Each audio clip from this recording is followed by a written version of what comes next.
1866 সালে। কত সালে?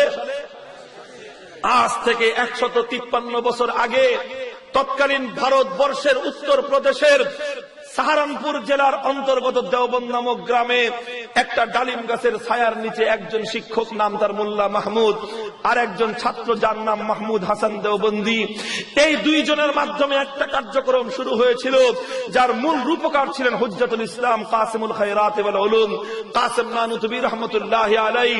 ইতিহাসে সেই প্রতিষ্ঠানটির নাম হলো দারুল উলুম দেওবন্দ। কাসিম নানুতুবি বলেছেন, আমরা দারুল উলুম দেওবন্দ কায়েম করলাম একটা মহান উদ্দেশ্য নিয়ে। কি উদ্দেশ্য? শুধু শিক্ষা দিয়ে আর সনদ দিয়ে পড়াশোনা করাবার পর একটা ডিগ্রি দিয়ে ছাত্রদেরকে বিদায় করবার জন্য আমরা মাদ্রাসা কায়েম করি নাই। আমরা দেওবন্দ মাদ্রাসা কায়েম করেছি, আমাদের উদ্দেশ্য হলো মুসলমানদের ঘরে ঘরে দুই বৈশিষ্ট্য সম্পন্ন কিছু সন্তান তৈরি করা। কয় বৈশিষ্ট্য? তাদের প্রথম বৈশিষ্ট্য হবে তাআল্লুক মা আল্লাহ। এমন সন্তান আমরা তৈরি করতে চাই যারা রাতের অন্ধকারে আল্লাহর দরবারে দাঁড়িয়ে সাহাবীদের মতো কোরআনের তেলাওয়াত করবে।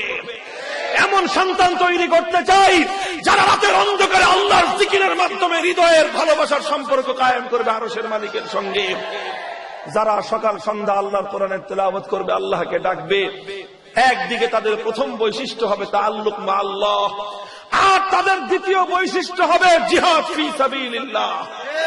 ওরা যখন দেখবে আল্লাহর দ্বীনের উপর কেউ আঘাত করছে, ওরা যখন দেখবে আল্লাহর নবীর ইজ্জতের উপর কেউ আঘাত করছে, ওরা যখন দেখবে আল্লাহর মহান আযানের ধ্বনির সঙ্গে আল্লাহ প্রদত্ত পবিত্র আযানের ধ্বনিকে কোন মুরতাদ কবির চৌধুরী বেশ্যা নারীর খরিদ্দার ডাকবার সঙ্গে তুলনা করছে, এরা যখন দেখবে বেশ্যা নারী তসলিমা নাসরিন সীমান্তের অপর প্রান্ত থেকে শাহজালালের বাংলার মাটিকে কলঙ্কিত করবার প্রয়াস চালায়, ওরা যখন দেখবে নাস্তিক মুরতাদ ব্লগার চক্র আল্লাহর নবীর ইজ্জত নিয়ে ছিনিমিনি খেলতে চায়, তখন ওরা চুপ করে বসে থাকবে না।